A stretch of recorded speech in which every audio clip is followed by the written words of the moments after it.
Okay, so obviously you're in your peak now. Your family know, everyone knows. You're doing what you can to make money. You've gone to prison a couple of times. Yeah. I've been about 10 times. So what's your... Listen, listen, let me just set the record straight, right? I'm no fucking gangster. I've been to prison for everything has been drug related. If I never took drugs, I would never have went to prison, ever. I think I went for one fraud. One of the charges was for fraud, but everything is shoplifting on my record. You've seen my DBS, and do you know what I mean? It's like that thick. It's literally a book. My DBS is one sheet of paper. This is like that. Fucking mad. But that, I was just a shoplifter. But yeah, I've been to prison. And now the first sentence I done was a wake up call for me because, I've never been to prison. I'm only shoplifting. They gave me 12 months for my first shoplift. And if you look at anyone else who does shoplifting and goes to prison, 4 weeks, 2 months do 1, 4 months do 2 max. They give me 12 months because I had, the chance after chance. Okay, we're going to give you tag. Okay, we're going to give you a suspended sentence. You got to go to jail now. So they activate that suspended sentence and they put on whatever on top. And when I used to shoplift, I weren't shy about it, I'd fucking hit it for 6, I'd take the whole shelf. So they give me, I think they tried to set an example, scare me, but prison done nothing for me, I remember being on that first sentence saying, this is my only time. It's not my first time. This is my only time. I'm not coming back here. I was back in within 8 months. So I can imagine you going to prison the first time. I bet you were shitting yourself. Oh, mate. You know me. That's what I mean. But I can imagine, so you've gone in, you've shit yourself, you've gone in. Did you come out thinking, that wasn't that bad, I could do that again if I had to? Yeah, I went everywhere as well on my first sentence. I went to Winson Green, Birmingham. That was fucking a wake-up call to me. I weren't there long, 2 weeks, 3 weeks. And then I went to Stoke Heath. But it was a wake-up call to me, Mary's boy, fucking... But I think I'm a good talker and I think I am a people person. I was chilling with the biggest, baddest. When I was in Stoke Heath, you had burger bars, Johnson's. It was a melting pot of everything up Stoke Heath, Liverpool, Manchester, London, Birmingham, Cardiff, Swansea, North Wales. And I guess I'm with people, I am a people person. And as well, I was a big lad. I think people thought I could put on that. I can put on that intimidating front when I need to. Do you know what I mean? Don't know if I'll back it.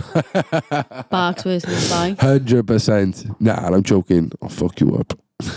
Nah. No, yeah. you won't. So what's your worst prison experience?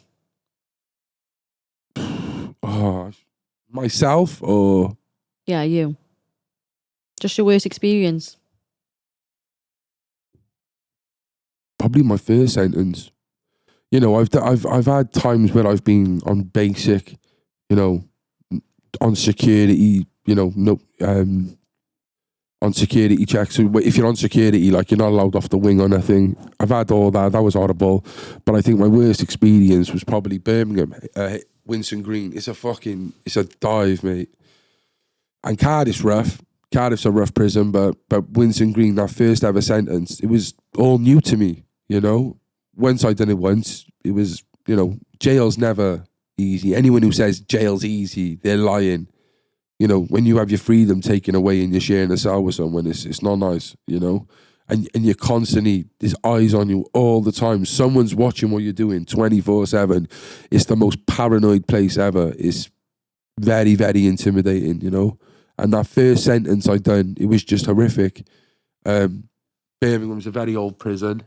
It's a very, very old prison. There's cockroaches everywhere. It's the food's dire, and it was just. And it was funny because I was on. I weren't on any medication in Cardiff on the first sentence. I went in clucking. After 2 weeks, they said, "Listen, you fit the criteria of an overcrowded prisoner. You go into HMP Birmingham." So I went up to Birmingham and someone on the bus said, "Listen, Cole, I know you're clucking, but up in England, they put you on meth. If you say you're clucking." I was like, "Well, I'll have a bit of that." Because I just want to take the walls away, I'm craving heroin and I want to make my time a bit more comfortable. I went straight on the meth and I realized I made the wrong decision because there was this big guy, this big black guy from Birmingham, and he was like, "What wing you going on?" I was like, "I'm going on B wing, the drug wing." He went, "Fuck that." And I thought, this guy's telling me fuck that. What do you mean? You know, it was like, that's the worst wing to go on. And it fucking was. It was bad. People getting robbed, people getting beat up, like people like robbing people with fucking knives and stuff. Like everyone's got shanks over in there. I seen a few people get slashed, seen a few people get beat up.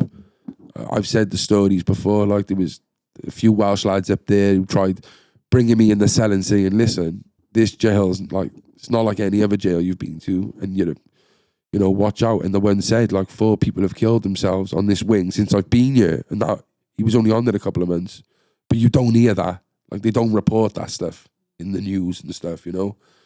But that first sentence was a learning curve for me, you know. I remember up Stoke Heath, I had to, you know, step up. Someone tried putting it on me, and I backed myself, and he didn't want to know.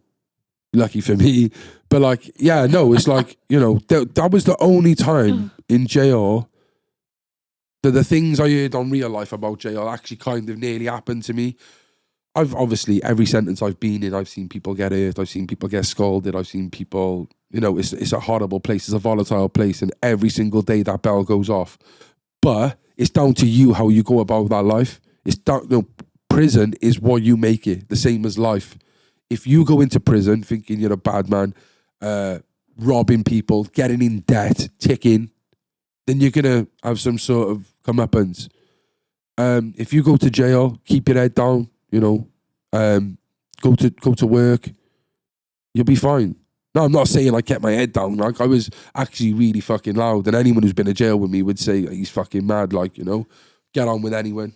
I had my graft and stuff, but I was respectable, and I never ever, you know, thought I was anything else. Like, so I don't think I think jail, yeah, for people, they need to put people in for a couple of weeks and not let them get comfortable. Because once they think jail's easy, they're always going to go back. Yeah. You've got to be afraid. And that's what happened to me towards the end. I couldn't do jail anymore. After my last sentence, I was on security. Me and Anthony was in with me. And because he's got done for supplying Park Prison, and we're Maces, they tried putting me on closed visits as well. But because we were twoed up, so I was on security as well. And it was just like, I'm fucking nearly 30 years of age, and I'm on fucking a security lockdown in Cardiff prison. It's like, what the fuck is my life come to?